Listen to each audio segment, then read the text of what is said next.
أيوة.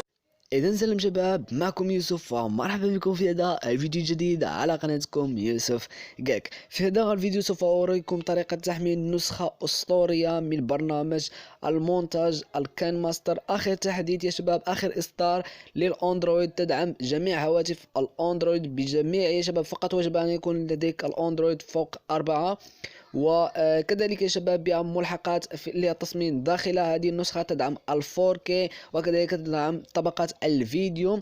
المهم لكي أريكم يا شباب طريقة التحميل وكل شيء، تابعوا الفيديو للأخير ولا تقول لي ولا تسألني في أسفل الفيديو لقد حدث معي مشكل في هذه النسخة، لأنني سأريك كل شيء. فقط تابع الفيديو للأخير.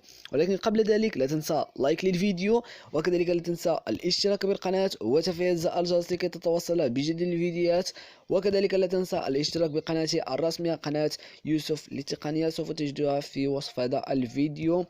وقد وضعت فيها نسخة من الكاين ماستر، يمكن أن تنال إعجابكم. هذه النسخة فبها تقريبا 4000 مشاهدة في الفيديو. إذا تريدون أن تقوم بالدخول إليه سوف تجدون رابطه في وصف هذا الفيديو لتحميلها. والآن يا شباب مباشرة سوف نمر لشرح الفيديو، وكذلك سوف أريكم طريقة الدخول لهذه النسخة وطريقة التحميل وكل شيء والمعاينة في آخر الفيديو. فقط تابعوا الفيديو للأخير.